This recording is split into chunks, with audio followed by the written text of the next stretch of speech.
In episode 10 of season 2 of BlenderStory, we're diving into creating materials for the toy box. In the first part, we're going to learn a new selection trick for choosing edges to mark seams, which will speed up the UV unwrapping process. Using this method, we'll unwrap all the objects in this model one by one. Then, we'll move on to creating materials, starting with the outer surface of the toy box. After that, we'll make a procedural chipboard material for the inside parts using a powerful noise texture called Voronoi. And finally, for the wood and metal parts, I'll show you how to import materials we've already created in previous projects and reuse them here. As always, you can download the 3D model and textures for free using the link in the description, so you can follow along and practice with me. Alright, if you're ready, let's get started. Okay, first things first. I'll move my mouse over here and split the viewport into two sections by clicking and dragging. Next, I'll switch this side to the UV editor. Now, select all objects, go to the UV editor, and press N to open the side panel. In the TexTools tab, click Checker Map to assign a UV grid material to everything. Just make sure you have the TexTools add-on installed. It's completely free, and I introduced it back in episode 8 of this season. To make things easier, I've added the link to that video and the add-on in the description. Okay, now I'll move my mouse back to the UV editor and press N again to close the side panel. For the first step, let's start with the beams. I'll select this one, press Z, and switch back to solid display for now. Then, I'll press / on the numpad to enter local view. If I go to the modifier properties, you can see that we used a mirror modifier to create this part of the model. But now, to avoid repetition in textures, we should apply the mirror modifier. To do that, I'll move my mouse over the modifier and press Ctrl A to apply it. Next, I'll press Tab to enter edit mode and turn on UV sync selection from here. This lets me see the UVs of the object even when nothing is selected. Alright, let's start making the seams. Now, instead of manually selecting edges one by one with Alt, Shift and click, we can use a faster method. There's a way to automatically select all the sharp edges of the object in just one click. To do this, first, make sure nothing, no faces, vertices or edges is selected.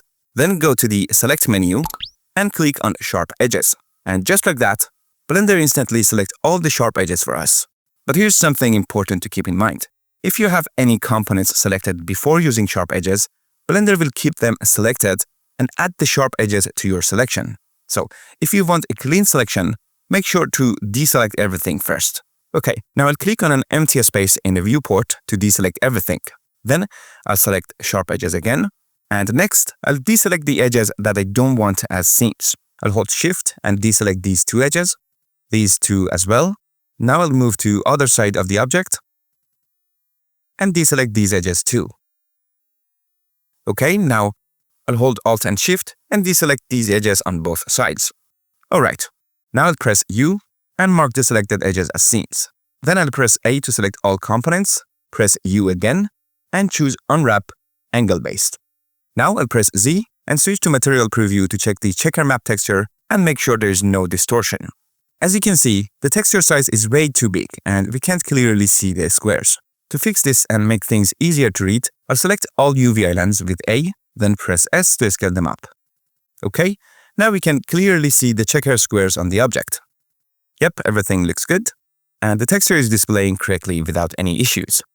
Alright, I'll press / to exit local view, and now let's move on to this object. I'll press Z and switch back to solid display. As you can see, this object also has a mirror modifier, so I'll hover over it and press Ctrl A to apply it. Now I'll repeat the exact same steps as before. First, from the Select menu, I'll choose Sharp Edges. Then I'll hold Alt and Shift and deselect these edges. Next, I'll hold Shift and deselect these two, and these two as well. Now, I'll go to the other side of the object and deselect the same edges here. Okay, once that's done, I'll press U and mark them as seams. Then I'll press A to select everything, press U again, and unwrap using Angle Based. Now, I'll press Z and switch to Material Preview. Just like before, I'll scale up the UV islands so the texture is easier to see on the object. And done! Okay, and press / to exit local view, press Z, and return to solid display. Now I'll select this next object, hover over its mirror modifier, and press Ctrl A to apply it. Then I'll press / to enter local view and tap to switch to edit mode. From the Select menu, I'll choose Sharp Edges again. Next, I'll hold Shift and deselect this edge and this edge. Then I'll press U to mark them as seams. And after that, I'll press A, unwrap them using angle-based, and scale up the UV lens. And that's it. Okay, I'll press / to exit local view again. Now for the middle beam, this one is super simple. I'll enter local view, switch to edit mode, and deselect everything. You know what? For simple objects like this, we don't even need to select sharp edges because there aren't any edges in the middle of this object. So instead, I'll just press A to select everything. Okay, then I'll deselect these two edges, press U, mark seam, and finally press U again and unwrap it. Super simple. Alright, I'll exit local view. Now let's move on to the vertical beams inside. Since these beams are placed inside the structure, we don't need to apply the mirror modifier. We also don't have to worry about texture repetition on them. Why? Because the chance of the camera showing them side by side up close, where the repeated texture might be noticeable, is very low. So, by not applying the mirror modifier, we only need to unwrap one of these objects. This saves UV space since only one object's UV lens will take up room, not all of them. That means we can scale up the UV lens for this object, which gives us more texture resolution and makes the details look sharper. Alright, I'll leave the mirror modifier as it is. Then, from the select menu, I'll choose sharp edges, or actually, in this case, I can just press A to select everything. Okay, now I'll deselect this edge, press U, and choose mark seam. Then I'll press A again and unwrap it. If we check the UV editor, you'll see that we only have the UV lens for this object, and since we didn't apply the mirror modifier, the other objects will inherit these UVs automatically. Now let's move on to the middle beam. If I check the object properties, you see that its scale on the x-axis is not set to 1. That means we need to apply the scale before unwrapping, just like we learned in the previous episodes, right? So, I'll go to Object Mode, press Ctrl A, and apply the scale. Now I'll switch back to Edit Mode, press A to select everything, then hold Shift and deselect these two edges. I'll mark them as seams, and finally, unwrap them. I'll press Tab to go back to Object Mode, hold Shift, and select this object as well. Then I'll go back to Edit Mode, go to the UV Editor, and press A to select all UV elements. Now I'll press Z and switch to Material Preview.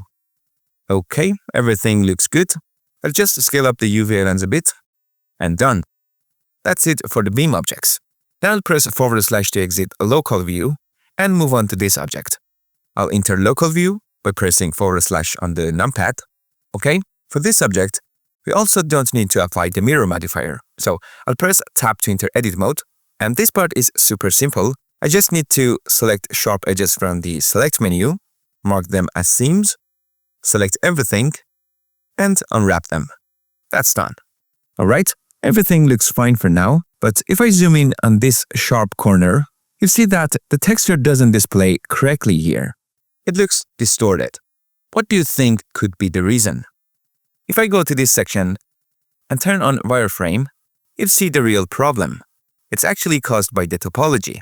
Since we don't have supportive edges in this area, the texture gets stretched here. Now, let me turn off wireframe again. Okay? If I go to the modifier properties and disable the subdivision surface modifier, you'll notice that the problem gets less noticeable. And if I turn off the bevel modifier, the issue completely disappears. So, these two modifiers are causing the problem. But we need both of them for this object, so what's the solution? Well, this part of the object is unlikely to be seen up close in the final shot, but this is a great excuse to learn how to fix these issues. So let's go ahead and fix the topology in this area. Okay, if you look at this area, you see that there are two triangular faces in this corner. If I press Ctrl R to add an edge loop here as a supportive edge, these triangular faces block it. When the edge reaches these triangles, it doesn't continue or loop around, so we can't create an edge loop properly. The solution? We need to convert these faces into quads. Alright, I'll press Ctrl R and add an edge loop close to this area. Next, I'll select these two vertices at the top. Then, I'll enable Auto Merge Vertices up here. You haven't forgotten about this option, right? Okay, once it's active, I'll double tap G to slide them and move my mouse closer to these vertices and click. Since Auto Merge option is on, the vertices automatically merge together. Okay, Next, I'll select this edge. Then I'll move to the other side of the object, hold Shift, and select this edge, the one connected to the corner. Okay? Now I'll press Ctrl X to dissolve them. And just like that, this face has turned into a quad. Okay, let's do the same thing for the other face. I'll add another edge loop near these edges. Then select these two vertices. Remember, auto merge is still on. Then I'll just double tap G to slide them, move them close to these vertices, and click. That's it. Now I'll select this edge and this one and press Ctrl X to dissolve them. Now if I press Ctrl R, you'll see that the edge loop flows smoothly around this section.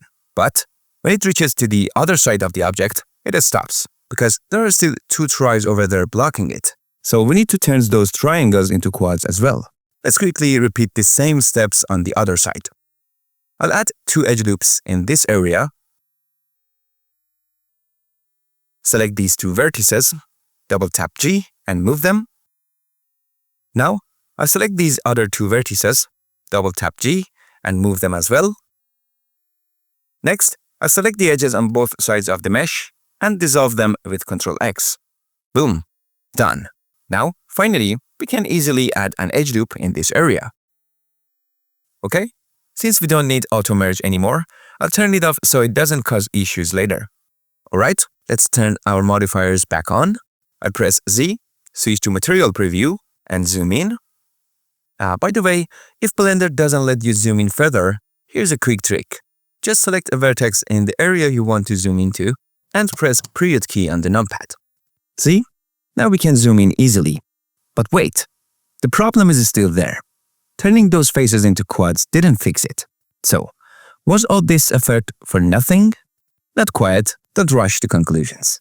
They haven't added supportive edges yet, and that's what fixes the texture stretching. So, let's do that now. I'll press Ctrl R, click, and then right-click to add an edge loop right in the center. Now I'll press Ctrl R again, click, and add another edge loop close to this area.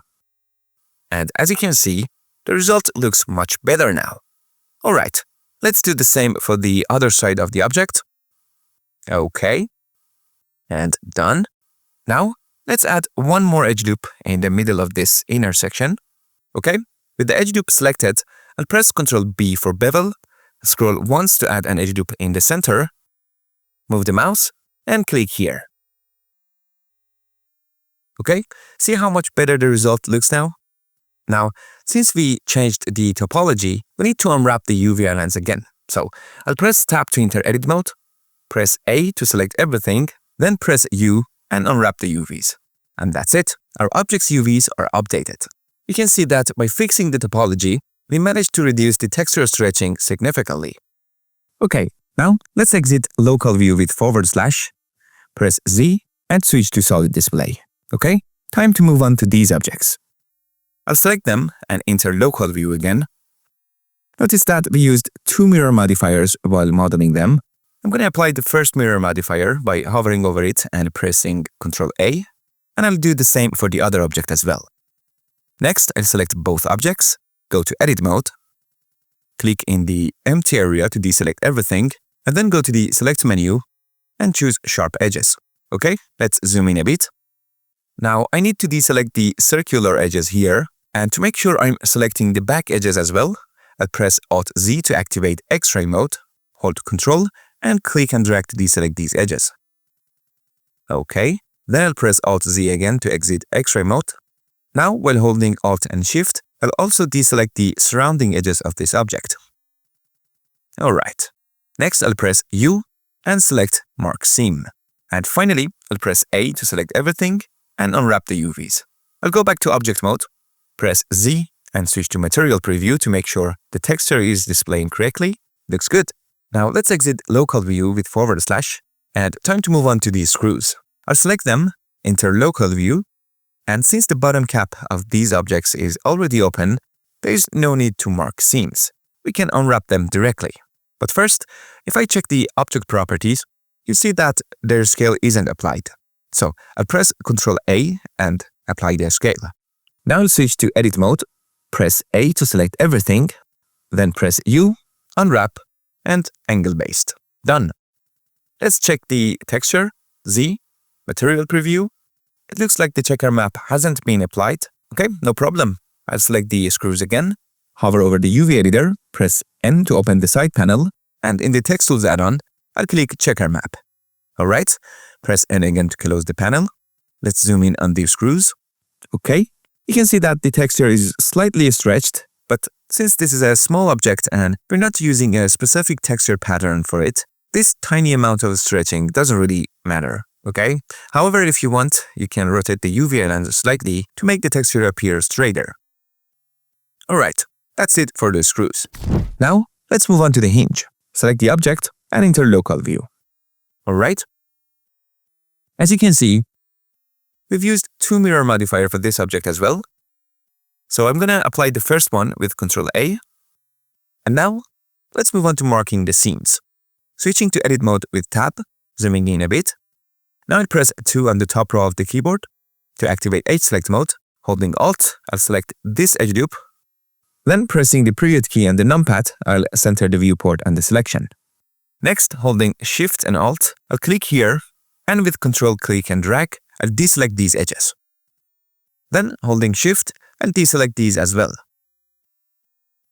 Alright.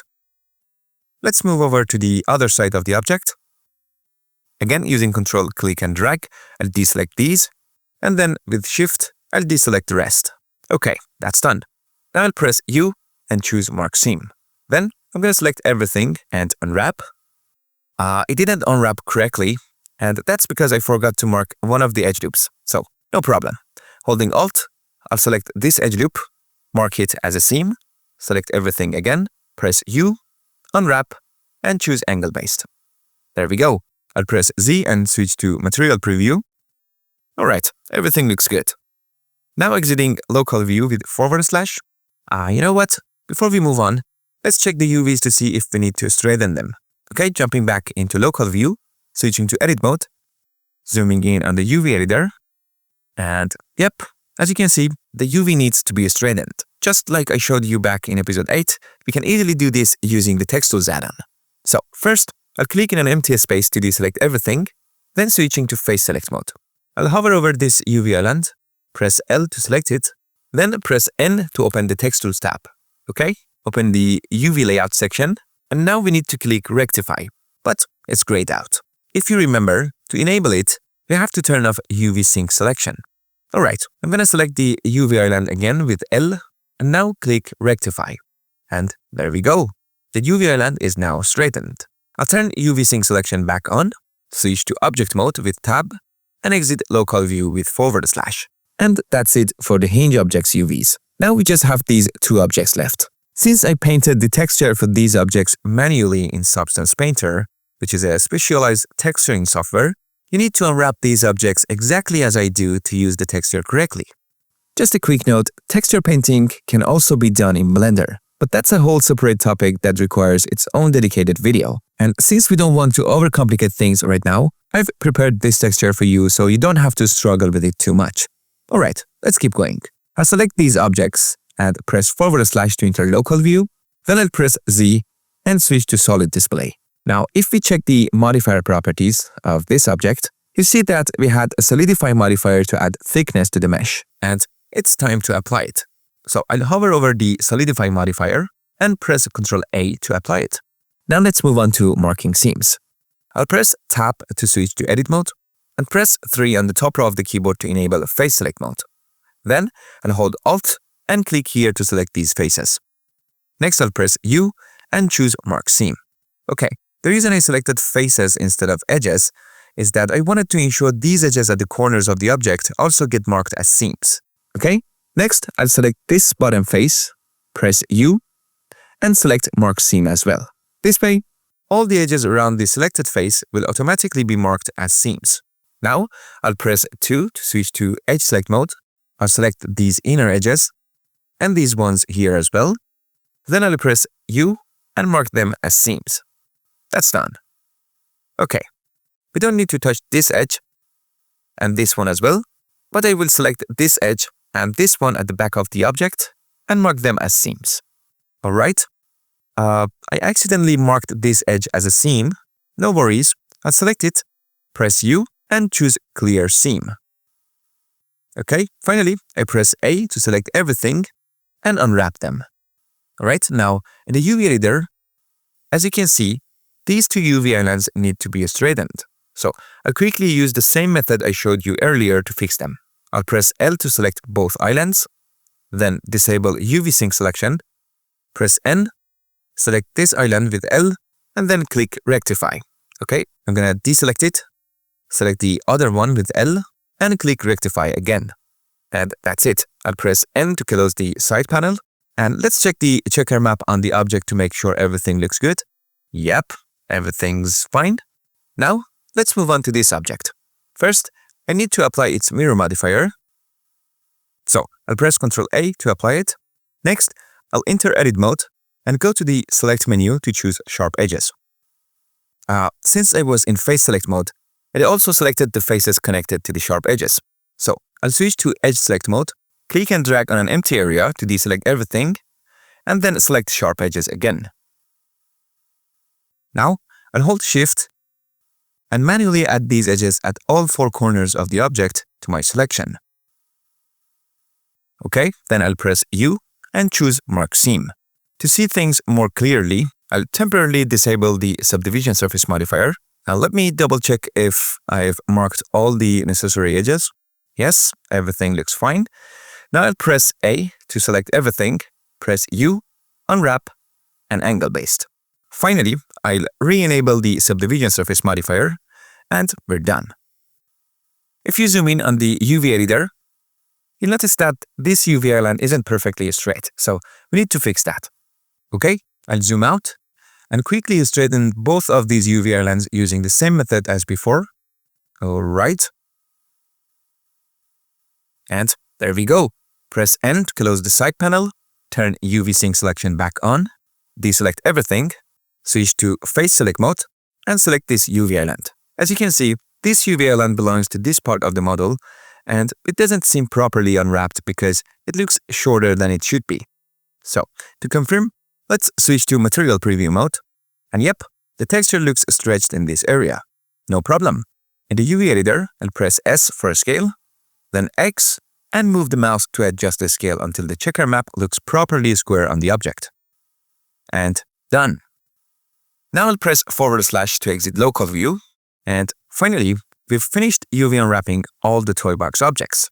Now, in the second part of this video, let's move on to creating the materials. Before we do anything else, let's first match the texel density across all UV islands to keep everything organized. I'll select all the objects, press Tab to go into Edit mode, move the mouse over the UV editor, and press A to select everything. Just make sure UV sync selection is on, and then press A to select all UV islands, okay? Now, from the UV menu, I'll click Average Islands Scale. There we go. Now the texel density of all objects is uniform. To make things even neater, I'll go to the UV menu again and click Pack Islands. I'll leave the Scale and Rotation options enabled, then click Pack to fit all the UV islands nicely within the UV grid. Next, let's delete the checker map from all objects. I'll select all objects again, go to the UV editor, press N to open the side panel, and in the TexTools tab, I'll click this trash can icon to remove the texture. Now I'll press N again to close the side panel. Then, I'll move my mouse to this corner, click and drag upwards to split this area into 2 sections. Next, I'll click here and change this panel to the shader editor. Finally, I'll press N to close the side panel. Now, we're fully ready to start working on materials. Okay, first, let's begin with these 2 objects since they'll share the same material. I'll select both and press / to enter local view. Now I'll select this object, go to the Material Properties, and click the plus icon here to add 2 material slots. I'll select the first slot, click New, and name the material Toy Box Paint. Then I'll select the second slot, click New, and name this one Chipboard. Now, I switch to Material Preview, select the second material, and give it a temporary color to make it easier to tell apart. Okay, now I need to assign this second material to the inner parts of the toy box. To do this, I go into Edit mode, activate Face Select mode, select this face, and then press Ctrl+ on the numpad twice to select the faces I need. Alright, Now I select the chipboard material here and click Assign to apply it to the selected faces. It's that simple. We've just assigned this material to the inner faces. Okay, now let's enable the render display mode. Then I click here, turn off scene lights and scene word, and choose this HDRI to better match the scene lighting with the final result I want. Okay, that's done. Now I select this object, create two material slots here. I select the first one, click here, and choose the toy box paint material for it. Then for the second one, I select chipboard. Okay, now let's assign the chipboard material to the inner faces of this object. I go into edit mode, select these middle faces, then press Ctrl+ multiple times to select all the inner faces. After that, I hold Alt-Shift and click on these faces to deselect them. Okay, now I make sure chipboard is selected and click Assign. That's done. Now, we need to work on these two materials to get the result we want. Let's start with the toy box paint material. Here, I select the toy box paint material so I can work on it in the shader editor. I click on the base color input and drag it to this side, and a search window appears. I type in image texture, select it, and drop it here. Now, I click Open and select the texture. I've included this texture in the exercise file with two resolutions, 2K and 4K, and the link is in the description. I recommend using the 2K texture if you don't have a powerful system. Okay, I choose the 4K resolution texture, and you can immediately see it on the object. But as you can see, it's not properly applied, and we need to adjust the UV lens to match the texture.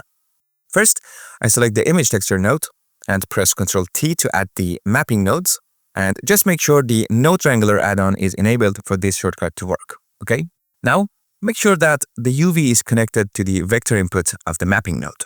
Next, let's move on to properly placing the UV lens. I go to edit mode, click on this icon in the UV editor, and select the texture we added from the list so I can see it in the UV editor. Now let's move on to properly placing the UV lens. Alright, I select all the UV islands with A and move them over here. Then I press L to select this UV island.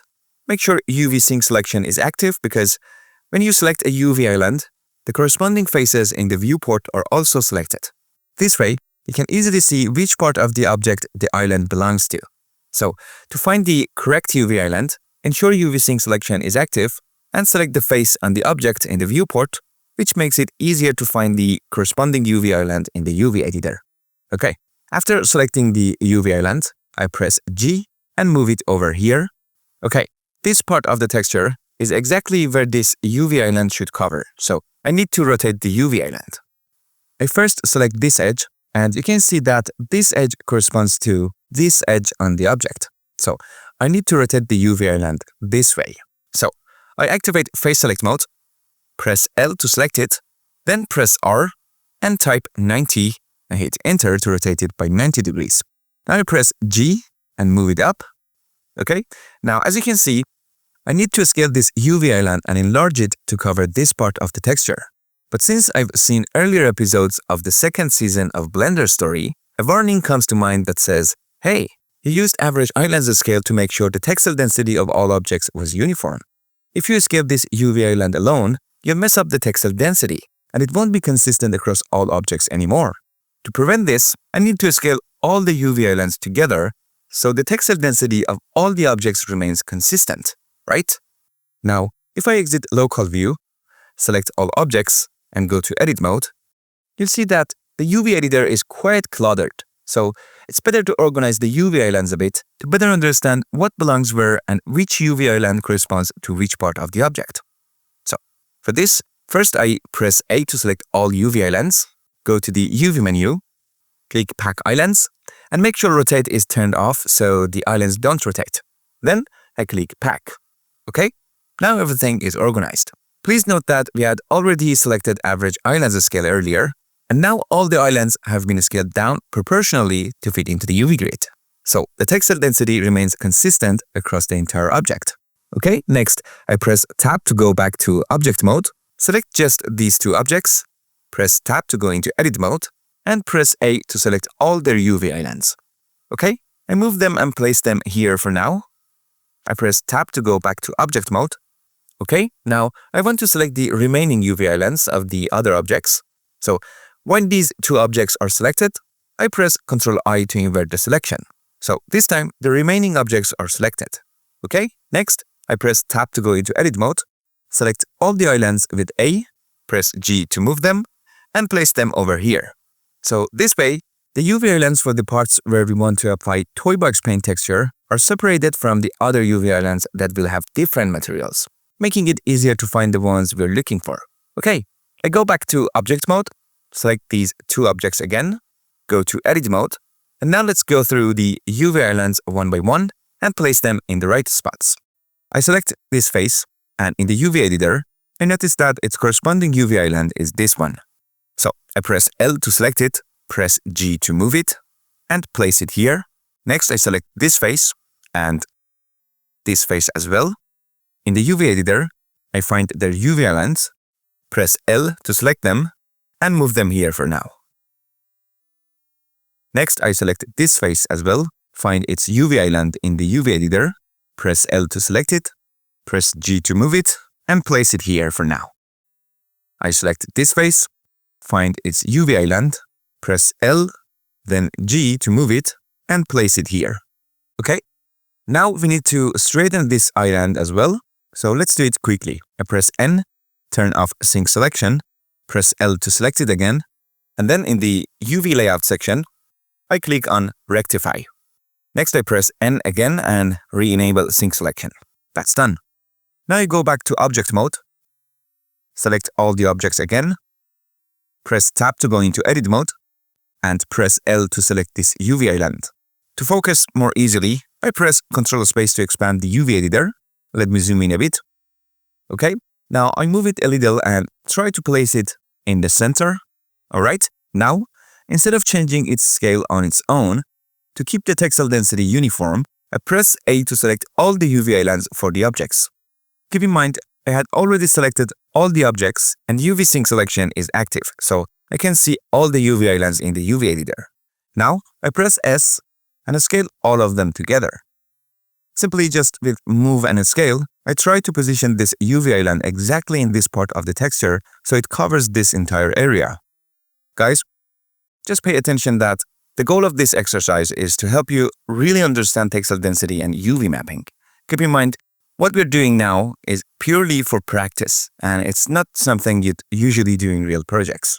So there are more standard and reasonable methods for this. Alright, that's done. I press Ctrl space, and in the 3D viewport, I check if the image is displayed correctly in this part of the object. Okay, to make it easier to see, I click this icon and temporarily turn off the viewport display options. This way, you can see that the selection highlight is turned off, and it's easier to see the image. Okay, now I need to adjust the UV island's position more precisely.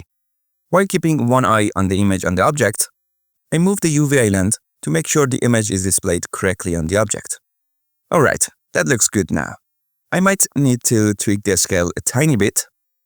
Alright, just keep in mind that when you want to change the scale, always make sure all the islands are selected to keep the texel density consistent. I need to move it a little more. Alright, now it's good.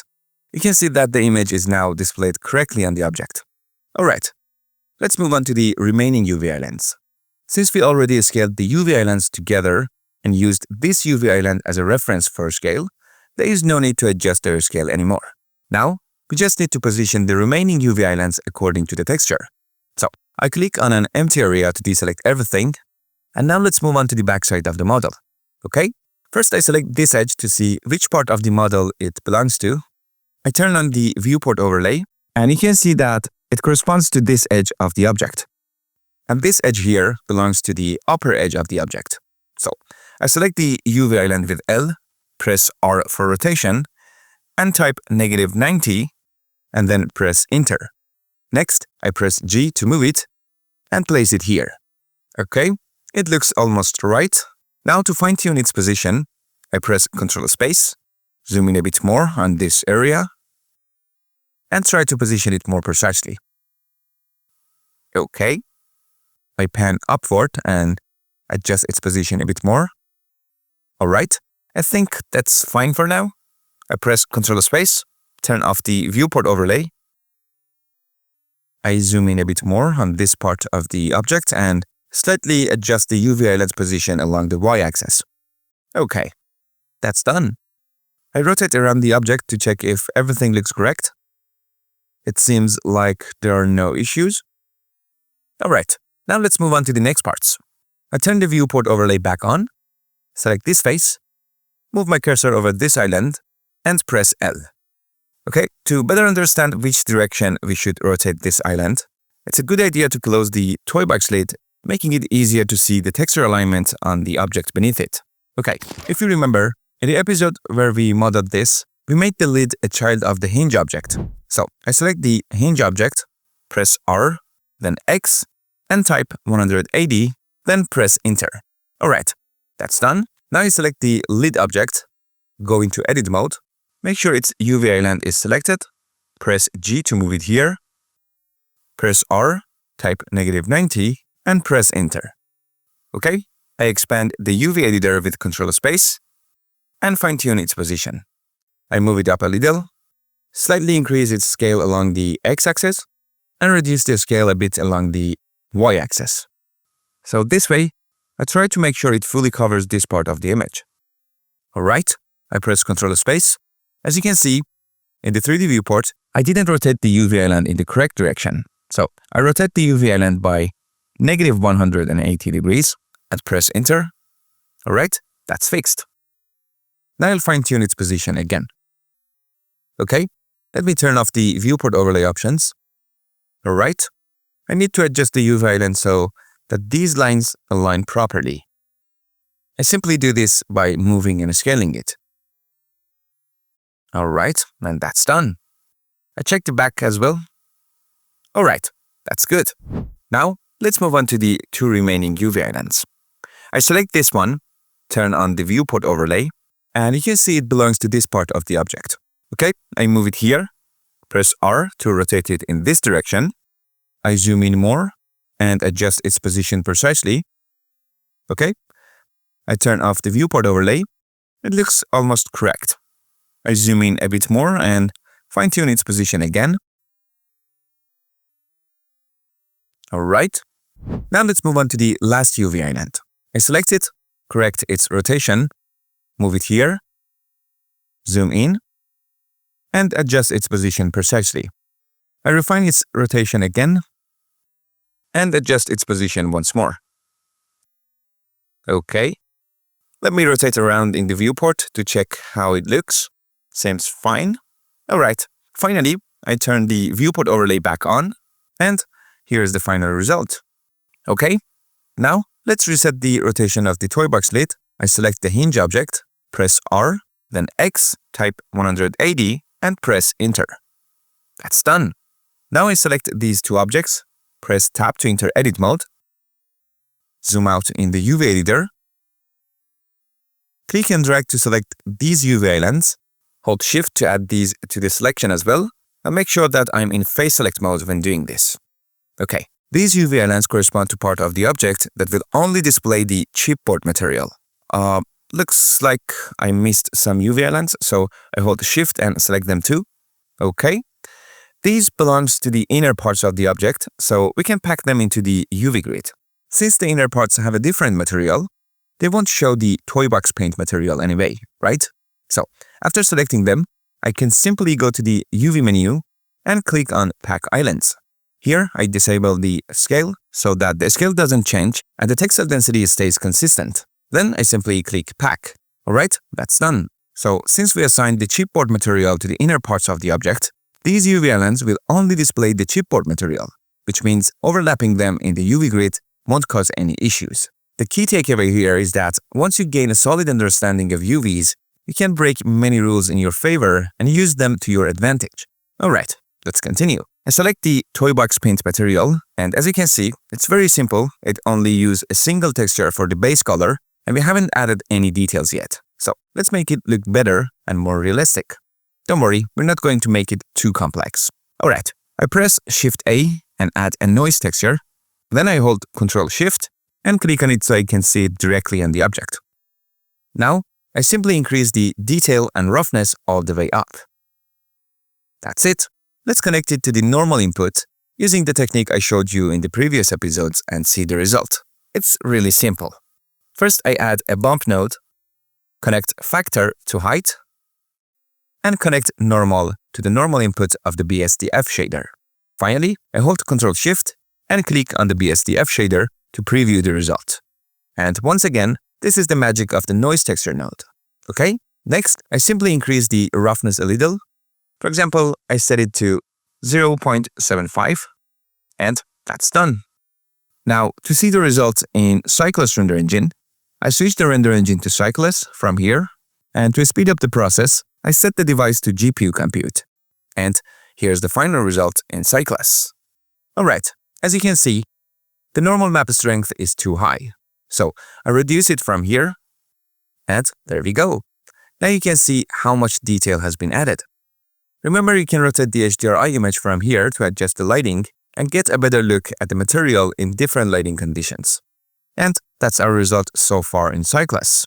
Okay, now let's move on to the chipboard material. I select it from here so I can see it in the shader editor. In the viewport, I press Z and switch back to material preview for now.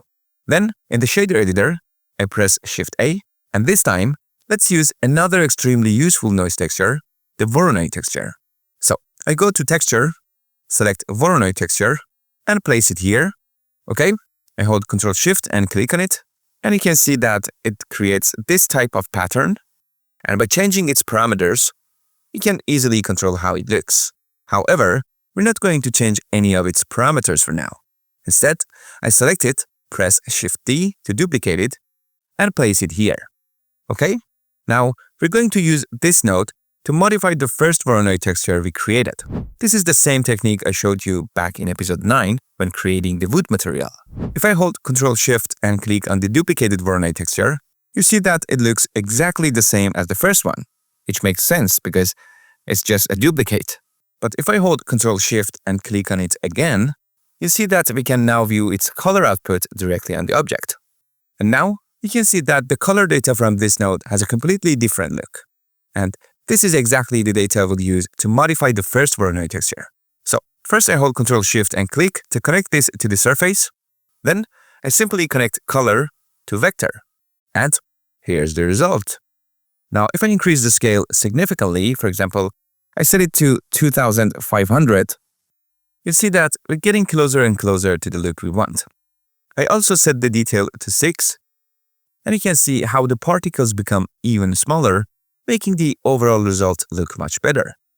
Now, let's connect it to the normal input first and check the result. So, I add a bump node, connect distance to height, and connect normal to the normal input of the BSDF shader.